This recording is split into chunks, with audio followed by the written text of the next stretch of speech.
ਪ੍ਰਾਣਾਂ ਦੇ ਵਿੱਚ ਇਹ ਬਹੁਤ ਗਹਿਰੀ ਪਿਆਸ ਹੈ ਕਿ ਮੇਰਾ ਜਨਮ ਕਦੋਂ ਹੋਇਆ।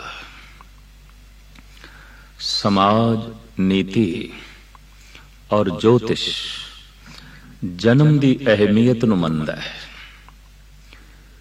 ਗਰਭ ਕਾਲ ਤੋਂ ਜਿਸ ਦਿਨ ਬੱਚੇ ਨੇ ਬਾਹਰ ਪ੍ਰਵੇਸ਼ ਕੀਤਾ ਹੈ, ਉਸੇ ਨੂੰ ਹੀ ਸਮਾਜ ਤੇ ਨੀਤੀ ਜਨਮ ਮੰਨਦੀ ਹੈ, ਜਨਮ ਦਿਨ ਮੰਨਦੀ ਹੈ। ਜੋਤਿਸ਼ ਉਸੇ ਨੂੰ ਜਨਮ ਮੰਨ ਕੇ ਜਨਮ ਕੁੰਡਲੀ ਬਣਾਉਂਦਾ ਹੈ। ਜਦ ਕਿ ਗਹਿਰਾਈਆਂ 'ਚ ਉਤਰੇ ਮਹਾਪੁਰਸ਼, ਆਤਮਾ ਅਧਿਆਤਮਿਕ ਤਲ ਦੀ ਉੱਚੀਆਂ ਬੁਲੰਦੀਆਂ ਨੂੰ ਛੂਹਣ ਵਾਲੇ ਸੰਤ ਜਨ, ਉਹਨਾਂ ਨੇ ਇਸ ਜਨਮ ਨੂੰ ਜਨਮ ਹੀ ਨਹੀਂ ਮੰਨਿਆ। ਇਹ ਜੀਵਨ ਕੁੰਡਲੀ ਤੇ ਹੋ ਸਕਦੀ ਹੈ, ਜਨਮ ਕੁੰਡਲੀ ਨਹੀਂ। ਇਹ ਜੀਵਨ ਕਥਾ ਤੇ ਹੋ ਸਕਦੀ ਹੈ, ਜਨਮ ਕਥਾ ਨਹੀਂ। ਜਨਮ ਤੇ ਉਦੋਂ ਹੋਇਆ ਜਦੋਂ ਗਰਭ ਦੇ ਵਿੱਚ ਪ੍ਰਵੇਸ਼ ਹੋਇਆ। ਜੀਵਨ ਉਦੋਂ ਆਰੰਭ ਹੋਇਆ ਜਦ ਗਰਭ ਤੋਂ ਬਾਹਰ ਆਇਆ। ਤੋਂ ਬਾਹਰ ਦੀ ਸਾਰੀ ਕਥਾ ਜੀਵਨ ਕਥਾ ਹੈ, ਅੰਦਰ ਦੀ ਸਾਰੀ ਕਥਾ ਜਨਮ ਕਥਾ ਹੈ। ਜੀਵਨ ਕਥਾ ਹਰ ਇੱਕ ਦੀ ਭਿੰਨ ਭਿੰਨ ਹੋ ਸਕਦੀ ਹੈ, ਵੱਖ ਵੱਖ ਹੋ ਸਕਦੀ ਹੈ। ਹਰ ਇੱਕ ਦਾ ਸੁਭਾਅ ਵੱਖ, ਰੂਪ ਰੰਗ ਵੱਖ, ਫਿਰ ਘਰੇਲੂ ਮਾਹੌਲ ਵੱਖ, ਸੰਸਕਾਰ ਵੱਖ, ਔਰ ਤਰ੍ਹਾਂ ਤਰ੍ਹਾਂ ਦੀ ਸਭਿਅਤਾ ਸੰਸਕ੍ਰਿਤੀ ਅਲੱਗ ਅਲੱਗ। ਉਸ ਦੇ ਚ ਜਿਹੜਾ ਪਾਲਣ ਤੇ ਪੋਸ਼ਣ ਹੋਇਆ ਹੈ, ਤਾਂ ਹਰ ਇੱਕ ਦਾ ਬਚਪਨਾ ਕੁਝ ਵੱਖ ਕਥਾ ਰੱਖ ਸਕਦਾ ਹੈ। ਹਰ ਇੱਕ ਦੀ ਜਵਾਨੀ ਕਿਸੇ ਹੋਰ ਧਾਰਾ ਦੇ ਚ ਗਤੀਮਾਨ ਹੋ ਸਕਦੀ ਹੈ, ਤੇ ਹਰ ਇੱਕ ਦੀ ਬ੍ਰਿਧ ਅਵਸਥਾ ਕੁਝ ਆਪਣੀ ਕਥਾ ਰੱਖਦੀ ਹੋਵੇ। ਤਾਂ ਭਿੰਨ ਭਿੰਨ ਕਥਾਵਾਂ ਨੇ ਹਰ ਇੱਕ ਦੇ ਜੀਵਨ ਦੀਆਂ, ਲੇਕਿਨ ਜਨਮ ਕਥਾ ਸਭ ਦੀ ਇੱਕ ਹੈ, ਮਨੁੱਖ ਮਾਤਰ ਦੀ ਇੱਕ ਹੈ। ਚਾਹੇ ਉਹ ਕੋਈ ਅਵਤਾਰੀ ਪੁਰਸ਼ ਹੈ, ਚਾਹੇ ਕੋਈ ਦਾਰਸ਼ਨਿਕ ਹੈ, ਫਿਲਾਸਫਰ ਹੈ, ਚਾਹੇ ਉਹਦਾ ਜੀਵਨ ਮੂਰਤਾ ਦੇ ਵਿੱਚ ਬਤੀਤ ਹੋਇਆ ਹੈ, ਪਰ ਜਨਮ ਸਾਰਿਆਂ ਦਾ ਇੱਕੋ ਜੈਸਾ ਹੈ। ਜਨਮ ਕਥਾ ਸਾਰਿਆਂ ਦੀ ਇੱਕੋ ਹੀ ਹੈ। ਹੈਰਾਨਗੀ ਹੋਵੇਗੀ, ਜਗਤ ਦੇ ਵਿੱਚ ਮਨੁੱਖੀ ਤਲ ਦੇ ਉੱਤੇ ਇਤਨੀ ਭਿੰਨਤਾ, ਇਤਨਾ ਭਿੰਨ ਭਿੰਨ ਆਚਰਨ, ਇਤਨੇ ਭਿੰਨ ਭਿੰਨ ਵਿਚਾਰ, ਇਤਨੀਆਂ ਭਿੰਨ ਭਿੰਨ ਕਿਰਿਆਵਾਂ, ਤੇ ਫਿਰ ਜਨਮ ਕਥਾ ਇੱਕ। ਹਾਂ, ਧਰਮ ਕਹਿੰਦਾ ਹੈ ਜਨਮ ਕਥਾ ਸਾਰਿਆਂ ਦੀ ਇੱਕ। ਸਾਹਿਬ ਸ੍ਰੀ ਗੁਰੂ ਨਾਨਕ ਦੇਵ ਜੀ ਮਹਾਰਾਜ ਨੇ ਇਹ ਜਨਮ ਕਥਾ ਲਿਖੀ ਹੈ ਸਾਰੇ ਮਨੁੱਖ ਮਾਤਰ ਦੀ, ਹਰ ਮਨੁੱਖ ਦੀ। ਔਰ ਅੱਜ ਜੋ ਜੀਵਨ ਲੈ ਕੇ ਆ ਰਹੇ ਨੇ, ਅਰਬਾਂ ਖਰਬਾਂ ਸਾਲ ਤੋਂ ਹੋ ਗੁਜ਼ਰੇ ਜਿਹੜੇ ਜੀਵ ਨੇ, ਅਗਾਂਹ ਜਿਹੜੇ ਆਉਣ ਵਾਲੇ ਨੇ, ਇਹ ਸਭ ਦੀ ਜੀਵਨ ਕਥਾ ਹੈ। ਵਾਸਤਵਿਕ ਸਾਹਿਬ ਸ੍ਰੀ ਗੁਰੂ ਨਾਨਕ ਦੇਵ ਜੀ ਮਹਾਰਾਜ ਨੇ ਇਹਦੇ 'ਚ ਭੂਤ, ਭਵਿਸ਼ ਤੇ ਵਰਤਮਾਨ ਦੇ ਜਿਤਨੇ ਪ੍ਰਾਣੀ ਨੇ, ਸਭ ਦੀ ਕਥਾ ਵਿੱਚ ਦੇ ਦਿੱਤੀ ਹੈ। ਔਰ ਹੈਰਾਨਗੀ ਹੋਵੇਗੀ, ਇਸ ਕਥਾ ਦੇ ਵਿੱਚ ਆਉਣ ਵਾਲਾ ਯੁੱਗ ਕਿਸ ਤਰ੍ਹਾਂ ਆਵੇਗਾ, ਇਸ ਅੱਜ ਦੀ ਕਥਾ ਦੇ ਵਿੱਚ ਬੀਤਾ ਹੋਇਆ ਯੁੱਗ ਕਿਸ ਤਰ੍ਹਾਂ ਆਵੇਗਾ, ਇਹ ਅਸੀਂ ਗੁਰੂ ਨਾਨਕ ਦੀ ਬਾਣੀ ਤੋਂ ਹੀ ਰੋਸ਼ਨੀ ਲਈਏ, ਤੇ ਉਸੇ ਰੋਸ਼ਨੀ ਤੋਂ ਹੀ ਇਸ ਬਾਣੀ ਨੂੰ ਜੋ ਹੈ ਸਮਝੀਏ। ਇਸ ਬਾਣੀ ਦਾ ਸਿਰਲੇਖ ਗੁਰੂ ਨਾਨਕ ਦੇਵ ਜੀ ਮਹਾਰਾਜ ਨੇ ਰੱਖਿਆ ਹੈ, ਏਕ ਓੰਕਾਰ ਸਤਿਗੁਰ ਪ੍ਰਸਾਦ, ਸ੍ਰੀ ਰਾਗ ਮਹੱਲਾ ਪਹਿਲਾ, ਪਹਿਰੇ। ਦਿਨ ਦੇ 4 ਪਹਿਰ ਹੁੰਦੇ ਨੇ, ਰਾਤ ਦੇ ਵੀ 4 ਪਹਿਰ, ਜੀਵਨ ਦੇ ਖੰਡ ਵੀ 4 ਨੇ, ਜੀਵਨ ਦੇ ਪਹਿਰੇ ਵੀ 4 ਨੇ। ਬ੍ਰਿਧ ਅਵਸਥਾ, ਜਵਾਨੀ, ਬਚਪਨਾ ਤੇ ਗਰਭ ਕਾਲ। ਅਕਸਰ ਜਿਨ੍ਹਾਂ ਨੇ ਵੀ ਜਨਮ ਕਥਾ ਲਿਖੀ ਹੈ, ਉਹ ਜਨਮ ਕਥਾ ਨਹੀਂ, ਜੀਵਨ ਕਥਾ ਹੈ। ਜਨਮ ਕਥਾ ਤੇ ਗੁਰੂ ਨਾਨਕ ਦੇਵ ਜੀ ਮਹਾਰਾਜ ਜੋ ਹੈ ਲਿਖ ਰਹੇ ਨੇ, ਆਪ ਫਰਮਾਨ ਕਰਦੇ ਨੇ, ਪਹਿਲੇ ਪਹਿਰੇ ਰਹਿਣ ਕੇ ਵਣ ਜਾ ਰਿਹਾ ਮਿੱਤਰਾ, ਹੁਕਮ ਪਿਆ ਗਰਵਾਸ। ਪ੍ਰਭੂ ਦਾ ਹੁਕਮ, प्रभु दी बनाई हुई मर्यादा नियमावली दे मुताबिक तेरा गर्भ दे जो प्रवेश होया बस यही जन्म है। गर्भ केड़ा मिलिया, जिस तरह के पूर्वले संस्कार सन, जिस तरह का सूक्ष्म ढांचा सी, हर तरह के सूक्ष्म शरीर खलाद विच घूम रहे ने और हर वक्त गर्भ धारण की सहूलत भी मौजूद है। हर वक्त गर्भ दे विच धारण हो सके ये सूक्ष्म शरीर अवसर मौजूद ने, उपलब्ध ने पृथ्वी दे उत्ते। पर जैसे पानी निवाण की तरफ जाता है, सूक्ष्म शरीर की निवाण की है, जैसे उसके संस्कार ने ते जिस गर्भ दे च उसने प्रवेश करना है, वो मां भी उसी संस्कार की मलकीयत रखती होवे, हू बहु उसदे कोल ओही संस्कार होवन। ये कहावत बड़ी सोहनी है कि ऋषियां दे घर ऋषि पैदा होंदे ने, संतां दे घर संत पैदा होंदे ने, अक्सर चोरां दे घर चोर पैदा होंदे ने। एक चोर मां ने एक चोर सूक्ष्म शरीर लई जीवन उसनूं प्रदान हो सके, मिल सके, सहायता कीती है, मदद कीती है। इंज कह लो एक चोर दी दूसरे चोर ने मदद कीती है। एक संत है, पवित्र सूक्ष्म ढांचा है, दार्शनिक है, फिलोसफर है, वो जगत विच आ सके, जीवन पा सके। कोई दार्शनिक, कोई फिलोसफर, कोई संत, कोई पावन पवित्र मां उस लई सहारा बनती है। एवें नहीं बाबे फरीद ने कह दिता, तिन धन जने दी माओ आए सफल से। धनता दे योग है ओ मां, पूजन योग दे है ओ मां, सत्कारण योग है ओ मां, जिस दे राही ओ आया है जगत दे जिसदा जीवन धन धन है, जिसदा जीवन दूजियां लई प्रेरणा दा बाइस बनिया है, जिसदा जीवन वाकई अंधेरी रात दे एक जलदा होया दीवा है, जिस तो मुसाफिर रोशनी ले रहे ने और मदद जो है ले रहे हैं। साहिब श्री गुरु नानक देव जी महाराज दा फरमान, जिस तरह दा हुक्म, जिस तरह दा सूक्ष्म शरीर, जिस तरह दे उसदे संस्कार सन, उस तरह दा उसने गर्भ धारण कर लिया। खला सूक्ष्म शरीरां नाल भरे होया है और गर्भ धारण हो सके इस तरह की सहूलियत अठे पैर पृथ्वी ते मौजूद है। इंज कह लो गर्भ की अवस्था नाल पृथ्वी भरी पई है, सूक्ष्म गर्भ की अवस्था नाल पृथ्वी भरी पई है, सूक्ष्म शरीरां नाल खला भरिया पिया है, ब्रह्मंड भरिया पिया है। इस तरीके नाल ये जीवन चल रहा है, जन्म चल रहा है और बिना रुके चल रहा है और बड़ी गति दे नाल चल रहा है। लखां मनुखी बच्चे रोज जीवन पा रहे ने और लखां सूक्ष्म ढांचे रोज गर्भ दे प्रवेश कर रहे ने, रोज उन्हां नूं जन्म मिल रहा है। दो तरह के ढांचे खला दे लंबे समय तक रुके रहंदे ने। एक ते ओ जो सूक्ष्म ढांचा अति पवित्र है, अति पवित्र है, बड़ी पवित्रता दे नाल उसने पिछला जीवन बतीत कीता होवे पर मोक्ष गति प्राप्त ना हो सकी होवे, जीवन ने साथ ना दिता होवे, विचकार ही अंत हो गया होवे, साधना सफल ना हुई होवे, तो ऐसा जिहड़ा सूक्ष्म ढांचा है वो लंबी उड़ीक दे च रहिंदा है, क्योंकि कोई बहुत ही पावन मां चाहिदी है उन्होंने जगत दे च आउण वास्ते। ओदे जन्म लई कोई बड़ा पवित्र गर्भ चाहिदा है। दूसरा खला दे ओ सूक्ष्म शरीर लंबे समय तक रहिंदा है जो अत्यंत मलीन, गंदा, गलाजत नाल भरे होया, कुदाया, कठोर, जुल्मत नाल भरे होया, सब औगण ही औगण, इनू भी लंबी उड़ीक करनी पैंदी है।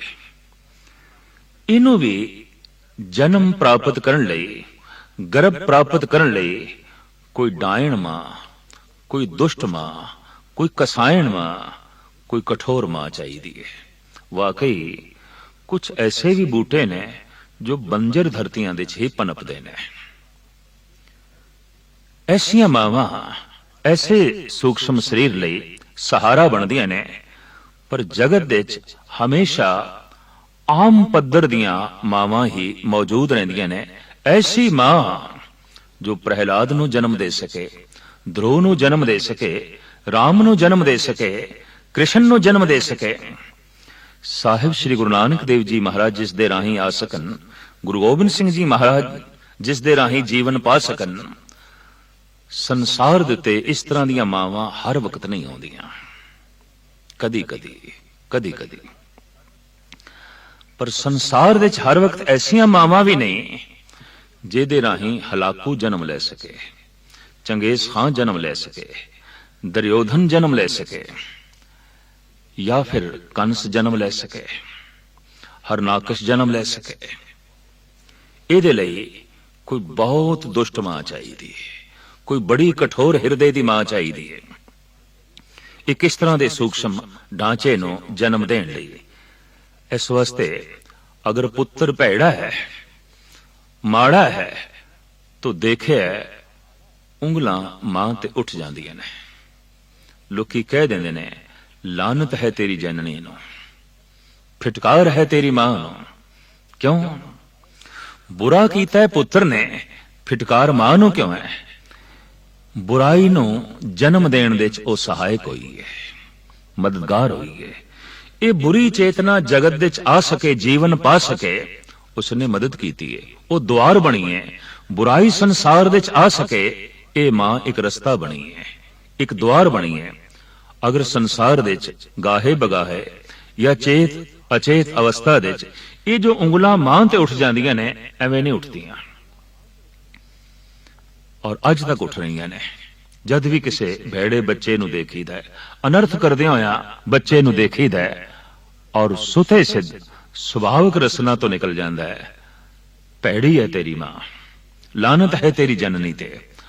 ਪਰ ਕੋਈ ਬੱਚਾ ਮਹਾਨ ਹੈ, ਪਾਵਨ ਹੈ, ਪਵਿੱਤਰ ਹੈ, ਚੰਗੇ ਖਿਆਲਾਂ ਦਾ ਮਾਲਕ ਹੈ, ਤਾਂ ਉਸ ਨੂੰ ਵੇਖ ਕੇ ਇੱਕਦਮ ਜ਼ਬਾਨ ਤੋਂ ਇਹ ਸ਼ਬਦ ਨਿਕਲਦੇ ਨੇ, ਧਨ ਹੈ ਤੇਰੀ ਮਾਂ, ਧਨ ਹੈ ਤੇਰੀ ਜਨਨੀ। ਸ਼ਾਬਾਸ਼ ਹੈ ਉਸ ਮਾਂ ਨੂੰ ਜਿਸ ਨੇ ਤੈਨੂੰ ਜਨਮ ਦਿੱਤਾ। ਚੰਗਿਆਈ ਕੀਤੀ ਬੱਚੇ ਨੇ, ਸ਼ੁਭ ਕਰਮ ਕਰ ਰਿਹਾ ਬੱਚਾ, ਚੰਗੇ ਵਿਚਾਰ ਬੱਚੇ ਦੇ ਨੇ, ਧਨ ਧਨ ਕਹਿਲਾਈ ਜਾ ਰਹੀ ਹੈ ਮਾਂ, ਪੂਜੀ ਜਾ ਰਹੀ ਹੈ ਮਾਂ। ਐਵੇਂ ਨਹੀਂ, ਇਸ ਦੇ ਬਹੁਤ ਵੱਡਾ ਰਹੱਸ ਹੈ। ਸੰਤ ਬਾਬਾ ਅਤਰ ਸਿੰਘ, ਉਹਨਾਂ ਦੀ ਜੀਵਨ ਦੀ ਇੱਕ ਕਥਾ ਹੈ ਕਿ ਅੱਧੀ ਰਾਤ ਨੂੰ ਉਹਨਾਂ ਨੇ ਆਪਣੇ ਮਾਤਾ ਦੇ ਕਦਮਾਂ ਦੇ ਉੱਤੇ ਸਿਰ ਰੱਖਿਆ, ਔਰ ਕਾਫੀ ਲੰਬੇ ਸਮੇਂ ਤੱਕ ਸਿਰ ਝੁਕਿਆ ਨਹੀਂ। ਬਿਰਧ ਮਾਂ ਦੀ ਅੱਖ ਖੁੱਲ ਗਈ।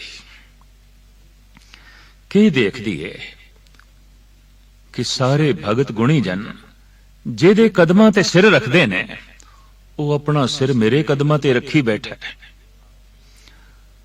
ਰੋਂਦੀ ਹੋਈ ਮਾਂ ਕਹਿਣ ਲੱਗੀ, ਬੱਚਾ ਕੀ ਹੋ ਗਿਆ ਅੱਜ ਤੈਨੂੰ? ਅੱਧੀ ਰਾਤ ਨੂੰ ਉੱਠਿਆ, ਖੈਰ ਤੇ ਹੈ, ਸੁਖ ਤੇ ਹੈ, ਤੂੰ ਆਪਣਾ ਪਵਿੱਤਰ ਮੱਥਾ ਮੇਰੇ ਕਦਮਾਂ ਤੇ ਰੱਖਿਆ। ਹੱਥ ਜੋੜ ਕੇ ਬਾਬਾ ਅਤਰ ਸਿੰਘ ਕਹਿ ਰਹੇ ਨੇ, ਤੇਰੇ ਰਾਹੀਂ ਮੈਂ ਸੰਸਾਰ ਤੇ ਆਇਆ, ਤੂੰ ਦੁਆਰ ਨਾ ਬਣਦੀ ਤੇ ਨਿਰੰਕਾਰ ਦੇ ਮਿਲਣ ਦਾ ਮੈਨੂੰ ਇਹ ਅਵਸਰ ਵੀ ਨਹੀਂ ਮਿਲਣਾ ਸੀ। ਤੂੰ ਧਨ ਹੈ। ਦਿਨ ਦੀ ਤਾਰੀਕੀ ਦੇ ਵਿੱਚ ਲੋਕੀ ਦਿਨ ਦੇ ਚਾਨਣੇ ਚ, ਦਿਨ ਦੇ ਪ੍ਰਕਾਸ਼ ਦੇ ਵਿੱਚ ਲੋਕੀ ਮੇਰੇ ਚਰਨਾਂ ਤੇ ਮੱਥਾ ਟੇਕਦੇ ਨੇ। ਰਾਤ ਦੀ ਤਾਰੀਕੀ ਦੇ ਵਿੱਚ ਮੈਂ ਆਪਣਾ ਸਿਰ ਤੇਰੇ ਕਦਮਾਂ ਤੇ ਰੱਖਿਆ ਕਰਾਂਗਾ, ਤਾਂ ਕਿ ਰੋਜ਼ ਧੰਨਵਾਦ ਕਰ ਸਕਾਂ, ਰੋਜ਼ ਸ਼ੁਕਰਾਨਾ ਕਰ ਸਕਾਂ, ਰੋਜ਼ ਮੱਥਾ ਟੇਕ ਸਕਾਂ। ਪੁਰਸ਼ਾਂ ਨੂੰ ਦੇਖ ਕੇ ਮਾਂ ਨੂੰ ਜੋ ਧਨ ਧਨ ਆਖਿਆ ਜਾਂਦਾ ਹੈ, ਐਵੇਂ ਨਹੀਂ, ਮਾਂ ਦੀ ਆਪਣੀ ਮਹਾਨਤਾ ਹੈ।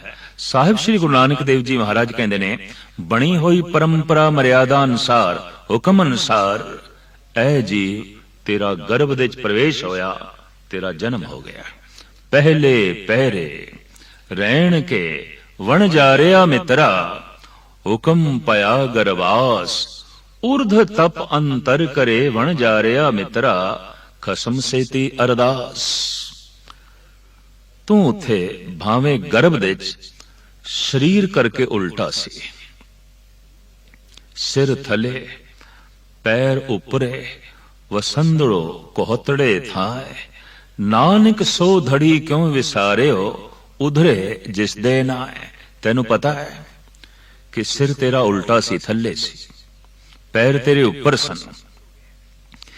ਇਸ ਹਾਲਤ ਵਿੱਚ ਤੂੰ ਰਿਹਾ, ਕਿਸ ਆਸਰੇ ਤੇ ਰਿਹਾ, ਉਧਰੇ ਜਿਸ ਦੇ ਨਾਏ। ਤੇਰੇ ਕੋਲ ਪ੍ਰਮਾਤਮਾ ਦਾ ਚਿੰਤਨ ਸੀ, ਤੇਰੇ ਕੋਲ ਪ੍ਰਮਾਤਮਾ ਦੀ ਯਾਦ ਸੀ, ਤੂੰ ਉਸ ਦੇ ਅੱਗੋਂ ਅਰਦਾਸ ਕਰ ਰਿਹਾ ਸੀ। ਉਸ ਅਰਦਾਸ ਨੇ ਤੈਨੂੰ ਜਠਰ ਅਗਨੀ ਦੇ ਵਿੱਚ ਜਲਨ ਨਹੀਂ ਦਿੱਤਾ, ਉਸ ਪ੍ਰਾਰਥਨਾ ਨੇ ਤੈਨੂੰ ਜਠਰ ਅਗਨੀ ਦੇ ਵਿੱਚ ਵੀ ਸੁਖ ਦਿੱਤਾ, ਆਨੰਦ ਦਿੱਤਾ, ਸਕੂਨ ਦਿੱਤਾ। ਸਾਡੇ ਦੇਸ਼ ਦੇ तमाम ਸੰਤ ਜਨਾਂ ਨੇ ਗਰਭ ਕਾਲ ਦੇ ਬੱਚੇ ਨੂੰ, ਜਨਮ ਦੇ ਬੱਚੇ ਨੂੰ ਬ੍ਰਹਮ ਗਿਆਨੀ ਮੰਨਿਆ। ਬਚਪਨਾ ਬ੍ਰਹਮ ਗਿਆਨੀ ਨਹੀਂ, ਨਾ ਜਵਾਨੀ, ਨਾ ਬ੍ਰਿਧ ਅਵਸਥਾ। ਹਰ ਮਨੁੱਖ ਦੀ ਇੱਕ ਅਵਸਥਾ ਐਸੀ ਹੈ ਜੋ ਬ੍ਰਹਮ ਗਿਆਨ ਕਹਿਲਾਂਦੀ ਹੈ। ਇੱਕ ਅਵਸਥਾ ਐਸੀ ਹੈ ਜਿਹਦੇ ਚ ਉਹ ਸੰਤ ਹੈ। ਇੰਜ ਕਹਿ ਲੋ, ਜਨਮ ਸਮੇਂ ਹਰ ਮਨੁੱਖ ਸੰਤ ਹੈ, ਮਰਨ ਸਮੇਂ ਕਰੀਬਨ ਬਹੁਤ ਸਾਰੇ ਦੈਂਤੀ ਹੁੰਦੇ ਨੇ। ਜਨਮ ਸਾਰਿਆਂ ਦਾ ਹੀ ਸਫਲ ਹੈ, ਮਰਨ ਸਫਲ ਨਹੀਂ ਹੈ। ਔਰ ਪੂਰਨ ਸਫਲ ਉਸ ਨੂੰ ਮੰਨੀਏ ਜਿਸ ਦਾ ਮਰਨਾ ਸਫਲ ਹੋਵੇ। ਜਨਮ ਤੇ ਸਾਰਿਆਂ ਦਾ ਸੰਤਾਂ ਦੀ ਤਰ੍ਹਾਂ ਹੈ। ਗਰਭ ਕਾਲ ਦੇ ਵਿੱਚ ਸਾਰੇ ਦੇ ਸਾਰੇ ਸੰਤ ਨੇ। ਸੰਤ ਸਮਾਧੀ ਦੇ ਚ ਆਉਂਦਾ ਹੈ। ਗਰਭ ਕਾਲ ਦਾ ਬੱਚਾ ਸਮਾਧੀ ਦੇ ਚ ਹੈ। ਅਗਰ ਪ੍ਰਿਥਵੀ ਤੇ ਆ ਕੇ ਜੀਵਨ ਪ੍ਰਾਪਤ ਕਰਕੇ ਅਗਰ ਕੁਝ ਅਭਿਆਸੀ ਭੋਰਾ ਲੱਭਦੇ ਰਹੇ ਨੇ, ਜ਼ਮੀਨ ਦੇ ਥੱਲੇ ਜਾ ਕੇ ਗੁਫਾ ਦੇ ਵਿੱਚ ਬੈਠ ਕੇ ਅਭਿਆਸ ਕਰਨ ਦੀ ਕੋਸ਼ਿਸ਼ ਕਰਦੇ ਰਹੇ ਨੇ, ਪਹਾੜਾਂ ਦੀਆਂ ਗੁਫਾਵਾਂ ਦੇ ਵਿੱਚ ਬੈਠ ਕੇ ਸਾਧਨਾ ਕਰਦੇ ਰਹੇ ਨੇ। ਇਹ ਪਹਾੜ ਦੀ ਗੁਫਾ ਮਾਂ ਦਾ ਗਰਭ, ਇਹ ਧਰਤੀ ਦੇ ਥੱਲੇ ਦੀ ਗੁਫਾ, ਇਹ ਮਾਂ ਦਾ ਗਰਭ ਚੇਤ ਅਚੇਤ ਅਵਸਥਾ ਦੇ ਵਿੱਚ ਇਹ ਉਸ ਗਰਭ ਦੀ ਤਲਾਸ਼ ਵਿੱਚ ਹੈ ਜਿਸ ਦੇ ਵਿੱਚ ਇਹ ਸਮਾਧੀ ਲੀਨ ਰਹਿ ਚੁੱਕਿਆ ਹੈ, ਜਿਸ ਦੇ ਵਿੱਚ ਇਸਨੇ ਸਮਾਧੀ ਦਾ ਆਨੰਦ ਮਾਣਿਆ ਹੈ। ਇਹ ਉਸੇ ਥਾਂ ਨੂੰ ਲੱਭ ਰਿਹਾ ਹੈ। ਇਹ ਭੋਰਾ ਨਹੀਂ ਲੱਭ ਰਿਹਾ, ਇਹ ਗਰਭ ਲੱਭ ਰਿਹਾ ਹੈ। ਇਹ ਗੁਫਾ ਨਹੀਂ ਲੱਭ ਰਿਹਾ, ਇਹ ਗਰਭ ਲੱਭ ਰਿਹਾ ਹੈ। ਔਰ ਅੱਜ ਵੀ ਸਾਧਕ ਲੋਕਾਂ ਨੂੰ ਗੁਫਾਵਾਂ ਪ੍ਰਭਾਵਿਤ ਕਰਦੀਆਂ ਨੇ। ਅੱਜ ਵੀ ਅਭਿਆਸੀ ਲੋਕ ਕਰੀਬਨ ਸੋਚਦੇ ਨੇ ਧਰਤੀ ਦੀ ਗੋਦ ਦੇ ਚਲੇ ਜਾਈਏ। ਧਰਤੀ ਦੀ ਗੋਦ ਮਾਂ ਦੀ ਕੁੱਖ ਹੈ, ਧਰਤੀ ਦੀ ਗੋਦ ਮਾਂ ਦਾ ਗਰਭ ਹੈ। ਪਹਾੜਾਂ ਦੀ ਇਹ ਗੁਫਾ ਦਰਅਸਲ ਮਾਂ ਦਾ ਗਰਭ ਹੈ।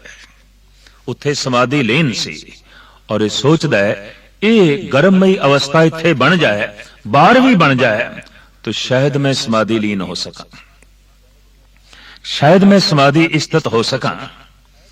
ये गल्लां सच दे उत्ते मबनी ने, हकीकत दे उत्ते मबनी है। साहिब श्री गुरु नानक देव जी महाराज दा फरमान, पहले पहरे रहन के वण जा रिया मित्रा, हुक्म पाया गर्भास, उर्ध तप अंतर करे वण जा रिया मित्रा, कसम सेती अरदास। भावें शरीर उल्टा सी, ध्यान सिद्धा सी, अरदास कर रहा सी, प्रार्थना कर रहा सी प्रभु दे अगों, समाधि लीन सी। कहंदे ने मन खिंडदा है कुछ वेख के, मन खिंडदा है कुछ सुन के, मन खिंडदा है कुछ स्पर्श करके। इंद्रियां जैसे जैसे स्पर्श करदियां ने, मन दा उतना ही ज्यादा खिंडाव हुंदा है। हथ नेड़ों स्पर्श कर सकदा है, ਕੰਨ ਤੇ ਅੱਖਾਂ ਦੂਰੋਂ ਸਪਰਸ਼ ਕਰਦੀਆਂ ਨੇ, ਰੂਪ ਨੂੰ ਅੱਖ ਦੂਰੋਂ ਹੀ ਵੇਖ ਲੈਂਦੀ ਹੈ। तो जिथे दृष्टि रुकी, अख ने स्पर्श किया, किसे रूप नो। कन ने कोई दूरों धुनी सुनी तो कन ने स्पर्श कीता आवाज नो। कन दी जितने तक पहुंच है और अख जितनी दूर तो स्पर्श कर सकती है, हथ इतना दूर तक स्पर्श नहीं कर सकता। यदि तो मामूली जिया विथ है और छुएगा स्पर्श करेगा, अख बड़ी दूर तक जाती है और दूरों छूंदी है। समाधि लीन पुरुष अपने इंद्रियां नूं रोक लेंदा है। ना उसकी अख संसार नूं वेखदी है, ना कन संसार नूं सुणदे ने, ना रसना संसारी बोल बोलदी है, ना संसार नूं चखदी है, ना खलड़ी संसार नूं स्पर्श करदी है, ना नासका संसार नूं सूंघदी है। कहंदे ने बाहर गुफा दे समाधि च बैठा होया मनुख ऐसा है जैसे गर्भ काल दे पिया होया बच्चा। ये जन्म अवस्था है। जीवन भर मनुख जन्म काल लभ रहा अपना। अगर एक बुढ़ा भी जन्म दिन मना रहा है, यह गल वखरी है कि वह जन्म उसनूं मनदे ने। जिस दिन गर्भ तो बाहर आंदे ने, नहीं उसकी कशिश नहीं है, वो तो जीवन कोई जीवन नहीं है। बचपना की जीवन है, मुथाजी का जीवन है, पर आश्रित जीवन है।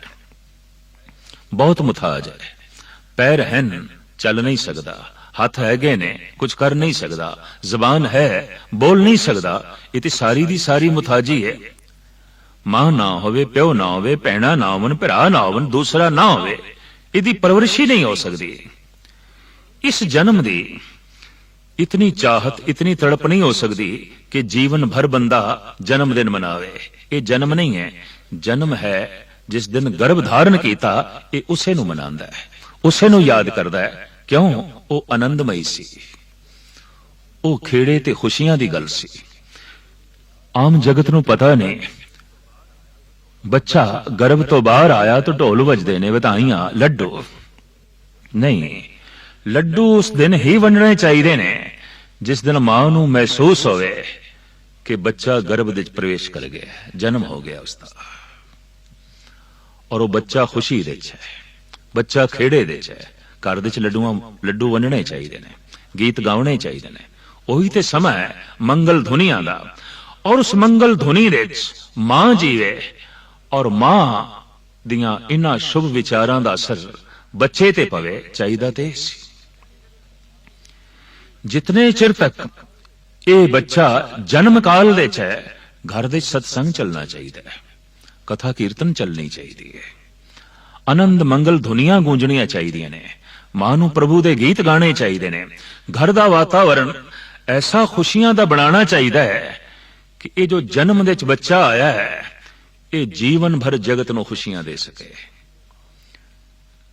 इत्थे मां नूं रज रज के खुशियां देईए ते मां रज रज के उस बच्चे दी झोली च खुशियां पा सके, ताकि फिर जद इस बच्चे नूं जीवन प्राप्त होवे, बचपना जवानी बुढ़ेपा प्राप्त होवे, ते इस संसार नूं खुशियां वंड सके, आनंद दे सके। पर अज तक संसार दे च इस ढंग दी प्रक्रिया प्रचलित नहीं हो सकी। उसे नूं जन्म मनदे ने। जब गर्भ तो बच्चा बाहर आ गया, हुण कुछ भी नहीं होना। हुण ते जैसी ये संस्कार लेके आ गया, जो कुछ इसनूं मां तो मिल चुके है, हुण ते जीवन उसे चाल नाल चलेगा। पर पहले कुछ कीता जा सकदा सी, पहले कुछ सुधार कीता जा सकदा सी। पहले इसकी जीवन यात्रा नूं सही जो है सेध दित्ती जा सकदी सी। तो साहिब श्री गुरु नानक देव जी महाराज फरमान करदे ने, उत्थे समाधि लीन सी। क्यों? कि इंद्रे रुके हुए सन, मन टिके होया सी। ध्यान गमन करदा है इंद्रियां दे राही। कुछ देखण नूं नहीं है, ध्यान किथे जावे। कुछ सुनन नूं ही नहीं है, ध्यान किथे जावे। और कुछ चखण नूं नहीं है तो रसना की मंगे। कुछ स्पर्श करन नूं नहीं है, कुछ सूंघण नूं ही नहीं है। ये ठीक है कि ये समाधि प्राकृतिक है, प्रभु दी देन है, प्रभु दी किरपा है। लेकिन बाद दे जीवन काल दे अगर साधना करके भी कोई संत समाधि लीन होया, ਤੇ ਫਿਰ ਉਸਨੇ ਇਹ ਆਖਿਆ, ਤੇਰੀ ਕਿਰਪਾ, ਤੇਰੀ ਬਖਸ਼ਿਸ਼, ਤੇਰੀ ਰਹਿਮਤ। ਅਗਰ ਪ੍ਰਥਮ ਜਨਮ ਕਾਲ ਦੀ ਸਮਾਧੀ ਤੇਰੀ ਕਿਰਿਆ ਸੀ, ਤੇਰੀ ਕਿਰਪਾ ਸੀ, ਤੇਰੀ ਬਖਸ਼ਿਸ਼ ਸੀ, ਤੇਰੀ ਰਹਿਮਤ ਸੀ, ਤਾਂ ਜੀਵਨ ਕਾਲ ਦੀ ਇਹ ਸਮਾਧੀ ਵੀ ਤੇਰੀ ਬਖਸ਼ਿਸ਼ ਹੈ, ਤੇਰੀ ਰਹਿਮਤ ਹੈ, ਤੇਰੀ ਕਿਰਪਾ ਹੈ। ਵਾਸਤਵਿਕ ਇਹ ਤੇਰੀ ਹੀ ਮਿਹਰ ਹੈ। ਐਸਾ ਬਾਰ-ਬਾਰ ਸੰਤਾਂ ਦਾ ਕਹਿਣਾ, ਇਹ ਅਨੁਭਵ ਵਿੱਚ ਗੱਲ ਆ ਚੁੱਕੀ ਹੈ। ਆਖਰ ਉਸ ਬੱਚੇ ਨੇ ਮਾਂ ਦੇ ਗਰਭ ਕਾਲ ਵਿੱਚ ਕੀ ਮਿਹਨਤ ਕੀਤੀ ਹੈ ਕਿ ਸਮਾਧੀ ਲੀਨ ਹੋਇਆ। ਇਹ ਤੇ ਸੁਤੇ ਸਿੱਧ ਉਸ ਨੂੰ ਪ੍ਰਾਪਤ ਹੈ। ਇਧਰ ਉਸ ਨੂੰ ਜਨਮ ਮਿਲਿਆ, ਇਧਰ ਇਸਨੇ ਗਰਭ ਦੇ ਵਿੱਚ ਪ੍ਰਵੇਸ਼ ਕੀਤਾ, ਸਮਾਧੀ ਦੇ ਵਿੱਚ ਹੀ ਪ੍ਰਵੇਸ਼ ਕੀਤਾ। ਜਨਮ ਤੋਂ ਸਮਾਧੀ ਮਿਲੀ। ਅਗਰ ਸਾਰਾ ਜੀਵਨ ਸਮਾਧੀ ਲਈ ਤੜਪਦਾ ਹੈ, ਇਕਾਗਰਤਾ ਲਈ ਤੜਪਦਾ ਹੈ, ਆਨੰਦ ਲਈ ਤੜਪਦਾ ਹੈ, ਤਾਂ ਦਰਅਸਲ ਇਹ ਇੰਜ ਕਹਿ ਦਈਏ ਜਨਮ ਲਈ ਤੜਪਦਾ ਹੈ। ਇਹ ਗੱਲ ਵੱਖਰੀ ਹੈ ਕਿ ਇਹਨੂੰ ਫਿਰ ਪੁੱਠੇ ਰੂਪ ਵਿੱਚ ਮਨਾਇਆ ਜਾਂਦਾ ਹੈ, ਜਨਮ ਦਿਨ ਮਨਾ ਕੇ। ਜਨਮ ਦਿਨ ਮਨਾ ਕੇ ਜਦ ਕੌਣ ਦੱਸੇ ਜਨਮ ਦਿਨ ਤੇ ਸਮਾਧੀ ਦਿਨ ਹੈ। ਜਨਮ ਦਿਨ ਤੇ ਉਹ ਹੈ ਜਦ ਗਰਭ ਵਿੱਚ ਤੂੰ ਪ੍ਰਵੇਸ਼ ਕੀਤਾ ਸੀ ਤੇ ਤੂੰ ਇੱਕ ਯੋਗੀ ਸੀ, ਤੂੰ ਇੱਕ ਸੰਤ ਸੀ, ਤੂੰ ਇੱਕ ਭਗਤ ਸੀ। ਜਿਤਨੇ ਬੱਚੇ ਮਾਤਾ ਦੇ ਗਰਭ ਵਿੱਚ ਨੇ ਅਜੇ ਬਾਹਰ ਨਹੀਂ ਆਏ, ਅਜੇ ਉਹਨਾਂ ਨੂੰ ਬਚਪਨਾ ਨਸੀਬ ਨਹੀਂ ਹੋਇਆ, ਇਹ ਸਭ ਸੰਤ ਨੇ। ਜੀਵਨ ਪ੍ਰਾਪਤ ਕਰਕੇ ਹੋ ਸਕਦਾ ਕੋਈ ਦੁਸ਼ਟ ਹੋਵੇ, ਕੋਈ ਚੰਡਾਲ ਹੋਵੇ, ਕੋਈ ਚੋਰ ਹੋਵੇ, ਕੋਈ ਡਕੈਤ ਹੋਵੇ, ਕੋਈ ਝੂਠਾ ਹੋਵੇ, ਕੋਈ ਬੇਈਮਾਨ ਹੋਵੇ, ਕੋਈ ਪਰਉਪਕਾਰੀ ਹੋਵੇ, ਔਰ ਕੋਈ ਉੱਗਾ ਰਾਜਨੀਤਿਕ ਹੋਵੇ, ਕੋਈ ਉੱਗਾ ਵਪਾਰੀ ਹੋਵੇ, ਕੋਈ ਦਾਰਸ਼ਨਿਕ ਤੇ ਫਿਲਾਸਫਰ ਹੋਵੇ। ਇਸ ਤਰ੍ਹਾਂ ਵੱਖ-ਵੱਖ ਹੋਵਨ, ਲੇਕਿਨ ਗਰਭ ਦੇ ਤੇ ਸਾਰੇ ਹੀ ਸੰਤ ਨੇ। ਭਗਤ ਕਬੀਰ ਜੀ ਮਹਾਰਾਜ ਤੇ ਕਹਿੰਦੇ ਨੇ, ਗਰਭਵਾਸ ਮੇਂ ਕੁਲ ਨਹੀਂ ਜਾਤੀ, ਬ੍ਰਹਮ ਬਿੰਦੇ ਤੇ ਸਭ ਉਤਪਾਤੀ। ਗਰਭ ਕਾਲ ਵਿੱਚ ਕੋਈ ਜਾਤ ਪਾਤ ਵੀ ਨਹੀਂ, ਵਰਨ ਵੀ ਨਹੀਂ, ਮੁਲਕ ਵੀ ਨਹੀਂ। ਯਕੀਨ ਜਾਣੋ, ਜਦ ਵੀ ਕੋਈ ਸੰਤ ਸਮਾਧੀ ਲੀਨ ਹੁੰਦਾ ਹੈ, ਸਾਰਾ ਸੰਸਾਰ ਉਸਦਾ ਮੁਲਕ ਹੁੰਦਾ ਹੈ, ਉਸਦੇ ਮੁਲਕ ਦੀ ਕੋਈ ਸੀਮਾ ਨਹੀਂ ਹੁੰਦੀ। ਸਾਰਾ ਵਿਸ਼ਵ ਉਸਦਾ ਮੁਲਕ ਹੁੰਦਾ ਹੈ, ਔਰ ਉਹ ਜਦ ਵੀ ਮਾਣ ਕਰੇਗਾ ਸਾਰੇ ਸੰਸਾਰ ਤੇ ਮਾਣ ਕਰੇਗਾ। ਸਾਰਾ ਸੰਸਾਰ ਮੇਰਾ ਮੁਲਕ ਹੈ, ਤੇ ਜਦ ਸਾਰਾ ਬ੍ਰਹਿਮੰਡ ਮੇਰਾ ਮੁਲਕ ਹੈ ਤਾਂ ਸਾਰੇ ਜੀਵ ਮੇਰੇ ਸਖਾ ਨੇ, ਮੇਰੇ ਭਾਈ ਬੰਧ ਨੇ। ਔਰ ਜੇ ਸਾਰੇ ਉਸ ਇੱਕ ਤੋਂ ਆਏ ਨੇ ਤਾਂ ਫਿਰ ਸਾਰਿਆਂ ਦਾ ਪਿਓ ਵੀ ਇੱਕ ਹੈ। ਏਕ ਪਿਤਾ ਏਕ ਸਕੇ ਹਮ ਬਾਰਿਕ, ਤੂੰ ਮੇਰਾ ਗੁਰਹਾਈ। ਬੜੀ ਸਾਰਥਕ ਪੰਕਤੀ ਹੈ। ਸੰਤ ਲਈ ਕੋਈ ਵਰਨ ਨਹੀਂ। ਅਗਰ ਵਰਨ ਭੇਖ ਦੇ ਚ ਕੋਈ ਜੀ ਰਿਹਾ ਉਹ ਅਜੇ ਸੰਤ ਨਹੀਂ। ਜਾਤ ਪਾਤ ਦੇ ਮਾਣ ਤੇ ਮਨੋਤ ਦੇ ਚ ਕੋਈ ਜੀ ਰਿਹਾ ਉਹ ਸੰਤ ਨਹੀਂ। ਦੇਸ਼ ਦਾ ਮਾਣ, ਕੌਮ ਦਾ ਮਾਣ, ਪ੍ਰਾਂਤ ਦਾ ਮਾਣ, ਇਹ ਵੀ ਫੋਕੇ ਮਾਣ ਨੇ। ਸੰਤ ਕਰਦਾ ਹੈ ਪ੍ਰਭੂ ਤੇ ਮਾਣ, ਸੰਤ ਕਰਦਾ ਹੈ ਵਿਸ਼ਵ ਤੇ ਮਾਣ। ਉਹ ਜਦ ਵੀ ਕਲਿਆਣ ਚਾਹੁੰਦਾ ਹੈ, ਵਿਸ਼ਵ ਦਾ ਕਲਿਆਣ ਚਾਹੁੰਦਾ ਹੈ, ਸਿਰਫ ਇੱਕ ਸੀਮਾ ਤੱਕ ਕਿਸੇ ਖਿੱਤੇ ਦਾ ਨਹੀਂ। ਉਹ ਜਦ ਵੀ ਭਲਾ ਮੰਗਦਾ ਹੈ, ਸਾਰੇ ਵਿਸ਼ਵ ਦਾ ਭਲਾ ਮੰਗਦਾ ਹੈ। ਗੁਰੂ ਨਾਨਕ ਦੀ ਰਸਨਾ ਦੇ ਬੋਲ ਜੋ ਬਾਰ-ਬਾਰ ਨਿਕਲਦੇ ਸਨ, ਨਾਨਕ ਨਾਮ ਚੜ੍ਹਦੀ ਕਲਾ, ਤੇਰੇ ਭਾਣੇ ਸਰਬਤ ਦਾ ਭਲਾ। तो गर्भवास दे जात पात नहीं है, वरण भेख नहीं है, कुल जात नहीं है, चक्र चेन नहीं है, नाम वरण नहीं है, कुछ भी नहीं है। हंकार पैदा हो सके ऐसा कुछ भी नहीं। अहंकार पैदा होता है वरण तो, जात तो, कुल तो, धन संपदा तो, मान वडियाई तो, पूजा प्रतिष्ठा तो, ये सब कुछ नहीं है। सुते सिर निरंकारमयी जीवन है, अहंकार ते है ही नहीं। इधर जीवन प्राप्त होया ते जीवन अहंकार आश्रित हो जाता है। फिर जीवन दी सारी गड्डी अहंकार दे आसरे ते चलती है। फिर इस गड्डी नूं खिंचदा है अहंकार, ते अहंकार दी जिहड़ी यात्रा है वो ते तवाइयां दी तरफ है। अहंकार कित्थे ले जाएगा? बार बार जन्म ते मरण विच। अहंकार कित्थे ले जाएगा? बंधना विच, दुख ते संताप विच। गर्भ काल दा जो बच्चा है ये निरंकार आश्रित है। इस वास्ते गुरु नानक देव जी महाराज कहते ने कि हुक्म पया गरबास, ਉਰਧ ਤਪ ਅੰਤਰ ਕਰੇ ਵਣ ਜਾਰਿਆ ਮਿੱਤਰਾ ਖਸਮ ਸੇਤੀ ਅਰਦਾਸ। ਆਮ ਸਾਡੇ ਦੇਸ਼ ਦੀ ਇਹ ਪੁਰਾਣਕ ਗਾਥਾ ਹੈ ਕਿ ਚੱਕਰਵਿਊਹ ਦਾ ਗਿਆਨ ਅਭਿਮਨੂ ਨੇ ਮਾਤਾ ਦੇ ਗਰਭ ਵਿੱਚ ਪ੍ਰਾਪਤ ਕਰ ਲਿਆ, ਤੇ ਜੇ ਅਭਿਮਨੂ ਪ੍ਰਾਪਤ ਕਰ ਸਕਦਾ ਹੈ ਤਾਂ ਕੋਈ ਵੀ ਬੱਚਾ ਗਰਭ ਕਾਲ ਦੇ ਵਿੱਚ ਦਰਸ਼ਨ, ਫਿਲਸਫਾ, ਕਲਾ, ਸੰਗੀਤ ਦਾ ਗਿਆਨ ਪ੍ਰਾਪਤ ਕਰ ਸਕਦਾ ਹੈ। ਹਰ ਤਰ੍ਹਾਂ ਦਾ ਗਿਆਨ ਪ੍ਰਾਪਤ ਕਰ ਸਕਦਾ ਹੈ, ਬਸ਼ਰਤੇ ਮਾਂ ਉਸ ਲਈ ਸਹਾਇਕ ਬਣੇ, ਮਾਂ ਉਸ ਲਈ ਮਦਦਗਾਰ ਬਣੇ।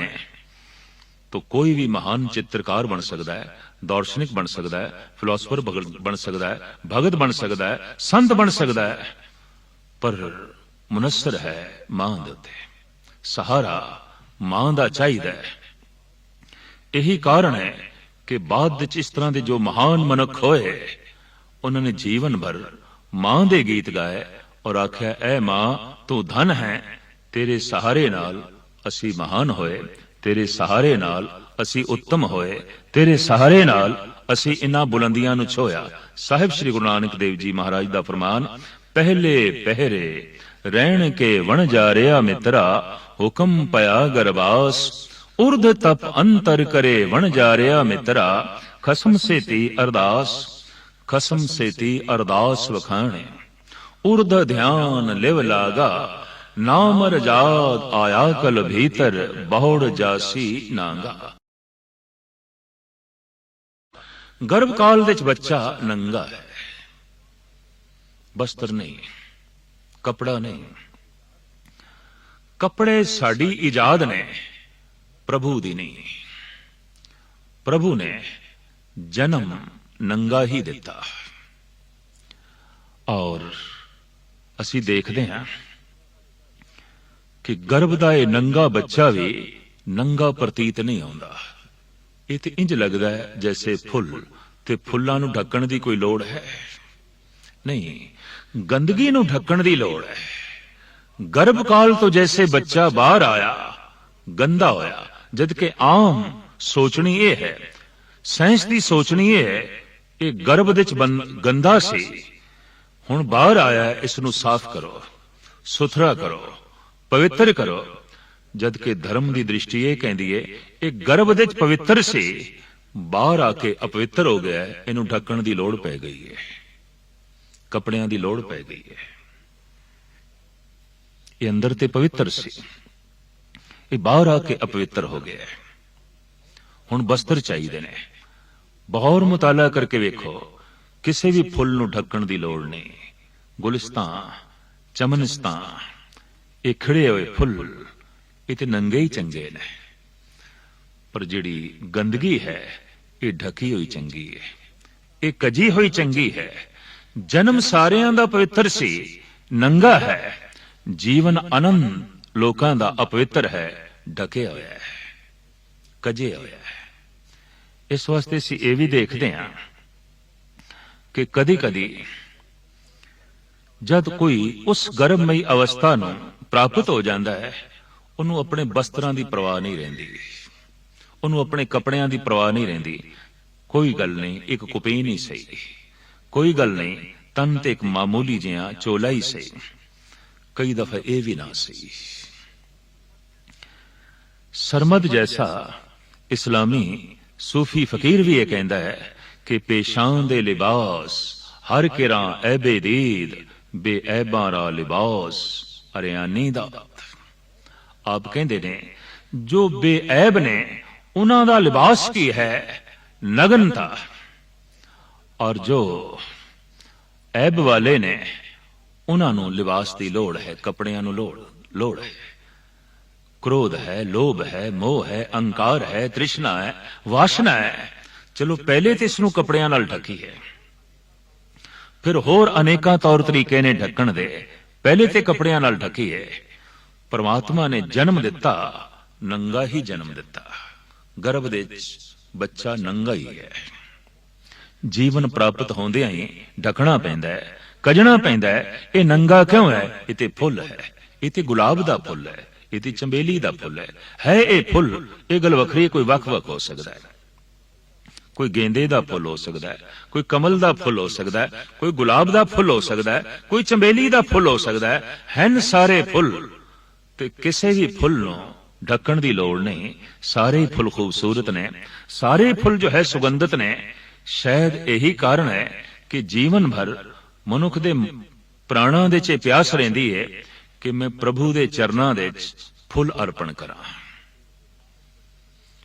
तमाम वड्डे वड्डे मंदिर, खानकावां, गुरुद्वारे जिथे हजारां मन फुल रोज चढ़ते ने, दिन भर यात्री फुल चढ़ा रहे ने, दिन भर भगत जन श्रद्धालु लोग फुल भेट पे करते ने। दरअसल ये भी उस अपने पुराने पन नूं याद करना है कि हे प्रभु, जद असी फुल दी तरह सी तेरे चरनां विच उदों असी भेट सी, जद असी फुल दी तरह सी उदों असी तेरे हत्थां च सी, जदों असी फुल दी तरह सी उदों असी तेरे गले दा शिंगार सी, जदों असी फुल दी तरह सी उदों असी तेरी गोद दे सी, असी समाधि दे सी। हे प्रभु, तू जन्म दिता फुल दी तरह, पर जैसे जीवन मिलिया फुल फुल ना रहा, जीवन गंदगी दा ढेर हो गया ते जीवन भर मनुख बनस्पति दे फुल तोड़ तोड़ के प्रभु नूं अर्पण करदा रहा, भेंट करदा रहा। कबीर जी इस भेंटां नाल कोई पूर्ण तौर ते सहमत भी नहीं। आप कहंदे ने पाती तोरे मालनी, पाती पाती जियो, जिस भान को पाती तोरे सो भान निर्जियो, भूली मालनी है एहो सतगुर जागता है देओ। ऐ मालन तू बिल्कुल भुली है। फुल ते चढ़े हुए ने प्रभु नूं, ये बूटियां नाल लगे हुए फुल तेनू ऐसा नहीं है प्रतीत होंदा कि ईश्वर दे चरनां दे विच अर्पित ने, समर्पित ने, लीन ने। तू तोड़ के प्रभु चरनां तो अलग कीता है। ये फुल नहीं तोड़े, फुल्लां नूं तू प्रभु चरनां तो वख कीता है। मैं इस क्रिया नाल सहमत नहीं होवांगा। मैं फुल उत्थे नहीं अर्पण करांगा जिथे तू अर्पण करन जा रही है, उस नाल ते ज्यादा जिंद जान है फुल दे विच। मालन भूली जग भुलाना, हम भुलाने ना है। सारा जगत भुलिया पे, ये मालन भी भुली पई है, सोचदी है कि मैं ये फुल प्रभु दे चरनां च अर्पण होवां। कौन दसे जिस दिन तू फुल दी तरह होवेंगा स्वयं, उस दिन प्रभु दे चरनां दे च समर्पित होवेंगा, अर्पित होवेंगा। ये क्रिया ही मनुख भुल गया। तो जन्म काल ते फुल सी। इस वास्ते साहिब श्री गुरु नानक देव जी महाराज कहंदे ने भावें नंगा सी, भावें नगन सी, पर ध्यान मगन सी। नगन फिरत रंग एक के ओ शोभा पाए, पाट पटंबर बिरथया जै रच लो भाए। तरह तरह दे रेशमी ते कीमती कपड़ियां ने जे तेनू संसार नाल जोड़ देता है ते तुच्छ ने ए कपड़े, पर जे नगनता ने तेनू निरंकार नाल जोड़ देता है तो ये नगनता भी फुल दी तरह है, पावन है, पवित्र है। साहिब श्री गुरु नानक देव जी महाराज दा फरमान, उर्द ध्यान लिव लागा, नाम रजाद आया कल भीतर, बहुड़ जासी नांगा, जैसी कलम बुड़ी है मस्तक, तैसी जियड़े पास, कहो नानक प्राणी पहले पहरे, हुक्म पया गरवास। जिस तरह दी कलम मत्थे ते फिर गई, हाथ कलम अगम मस्तक लेखावती। एक कलम इस तरह दी नहीं कि किसी वक्त चलदी होवे, किसी वक्त बंद हो गई होवे, बस एक तरह फिर गई, सारियां दे लेख लिखे गए। किस तरह? जैसे जैसे जीव कर्म करते हैं, नाल दे नाल संस्कार लिखे जा रहे हैं, बनते जा रहे हैं। और जिस तरह दे नाल ये संस्कारां दा ढांचा बनता जाता है, उस तरह के गर्भ पृथ्वी दे उत्ते उपलब्ध ने, उस तरह का गर्भ प्रवेश हो जाता है। गर्भ प्रवेश जन्म प्राप्ति है, गर्भ प्रवेश उसे ढंग नाल आउंदा है जो कि प्रभु दा हुक्म है, जो कि जो है प्रभु दी मर्यादा है कि जैसे कर्म वैसे संस्कार, और जैसे संस्कारां दा ढांचा बनदा है वैसे ही अगले जन्म दे उस तरह दा जो है गर्भ प्राप्त होंदा है। जैसी कलम उड़ी है मस्तक तैसी जियड़े पास, कहो नानक प्राणी पहले पहरे हुक्म पया गरवास। रात दे पहले पैर दे कोई सौंदा नहीं। उंज भी साडे देश दे नैतिक पुरुषां ने कहा प्रथम पहर निसोवना तीनों नरक समान, भोजन करना पतत घर रजब घाट इशनान, प्रथम पैर निसोवना तीनों नरक समान। पत दे घर दा पापी दे घर दा भोजन छकना, जिथे धोबी कपड़े धोवे उस घाट ते इशनान करना, ते रात दे पहले पैर दे सो जाना, ये तीनों ही नरक समान है। जीवन रूपी रात दा पहला पैर की सी? गर्भ काल। उस दिच कोई भी नहीं सौंदा। जैसे पहले पहर रात दे कोई सौंदा नहीं, इस तरह गर्भ काल दे कोई भी बच्चा सुत्ता होया नहीं, समाधि लीन है। वो नींद नहीं समाधि है। पर जद जीवन प्राप्त हो जाता है फिर ते देखिया कई दफा नींद लई भी तरस जाता है, समाधि ते बहुत दूर। जीवन तो जागृत अवस्था तो दूर है नींद, ते नींद तो दूर है समाधि। ये फासले ने।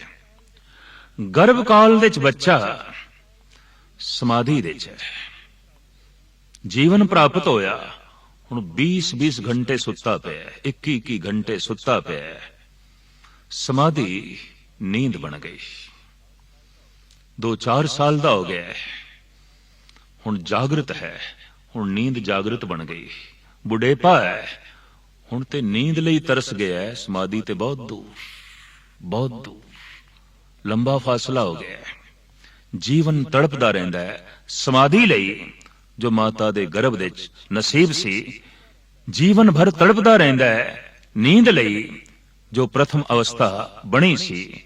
इस तरीके नाल सारी जिंदगी मनुख अपनी विरकत कर लेंदा है, दुखद कर लेंदा है। साहिब कहंदे ने जैसी कलम उड़ी है मस्तक तैसी जीड़े पास, कहो नानक प्राणी पहले पैरे हुक्म पया गरवास। पहला पैर इस तरह जागदियां होया कटिया, इस तरह समाधि दे जो है कटिया। दूजा पैर, तीजा पैर, चौथा पैर। साहिब श्री गुरु नानक देव जी महाराज ने जिस दार्शनिक ढंग नाल, जिस आलमाना ढंग नाल साडी ये जीवन कथा लिखी है, जो साडी ये जन्म कथा लिखी है, ये दुनिया दे पहले महापुरुष ने, जिन्हां ने हर मनुख दी जन्म कथा लिख दी, हर मनुख दी जीवन कथा लिख दी। कोई ज्योतिष शास्त्र अज तक सही ढंग दी जन्म कुंडली नहीं बना सकिया। कारण कि जन्म ते है ही होई जिस दिन जीव ने गर्भ विच प्रवेश किया। इस वास्ते जन्म कथा जो गुरु नानक देव जी महाराज लिख रहे हैं ते दस रहे हैं, यही साडी जन्म कथा है। और बाकी 3 पैरां दे गुरु नानक देव जी महाराज साडी जीवन कथा साडे सामने रखणगे। इस तरह हर मनुख दे अंदर ये जिहड़ी तड़प है अपने जन्म दे संबंध विच, अपने जीवन दे संबंध विच, साहिब श्री गुरु नानक देव जी महाराज दी बाणी तो इस प्यास की पूर्ति की जा सकती है। वैसे तो ये 4 पैरे गुरु नानक देव जी महाराज ने लिखे ने, पर नाले ही गुरु रामदास जी महाराज ने लिख दिते ने, नाले ही गुरु अर्जन देव जी महाराज ने लिख दिते ने। कमाल दी गल, मनुख दी कथा नो, जन्म कथा नो पहले पातशाह भी लिखन, चौथे पातशाह भी लिखन, 5वें पातशाह भी लिखन। इस तरह की कथा गुरु ग्रंथ साहब जी महाराज दे बार बार रिपीट होवे, बार बार पुनरुक्त होवे और 3-4 दफा पुनरुक्त होवे। दरअसल सतगुरु चाहते ने, ऐ बंदे छड़ तू ऋषि मुनिया दी जीवन कथा नो, जन्म कथा नो, अपनी जन्म कथा पढ़। तेरी जन्म कथा भी ऋषि दी जन्म कथा है, तेरी जन्म कथा भी अवतार दी जन्म कथा है, तेरी जन्म कथा भी पीर पैगंबर दी जन्म कथा है। तो इस पासे आ, इस वास्ते एक बहुत महान उद्यम ते शलाघा योग कदम इस पासे गुरु नानक देव जी महाराज ने चुकिया। सारे जगत दे मनुखां दी जीवन कथा ਤੇ ਜਨਮ ਕਥਾ ਸਾਹਮਣੇ ਜੋ ਹੈ ਰੱਖ ਦਿੱਤੀ ਹੈ। ਜਨਮ ਕਥਾ ਤੇ ਇਹ ਹੈ ਕਿ ਗਰਭਵਾਸ ਦੇ ਤੂੰ ਸਮਾਧੀ ਲੀਨ ਸੀ, ਆਨੰਦਮਈ ਸੀ, ਖੇੜੇ ਤੇ ਖੁਸ਼ੀਆਂ ਦੀ ਸੀ। ਜੀਵਨ ਕਥਾ ਤੇਰੀ ਕੀ ਹੈ, ਇਹ ਸਾਹਿਬ ਸ੍ਰੀ ਗੁਰੂ ਨਾਨਕ ਦੇਵ ਜੀ ਮਹਾਰਾਜ ਆਪਣੇ ਢੰਗ ਨਾਲ ਬਿਆਨ ਕਰਦੇ ਨੇ।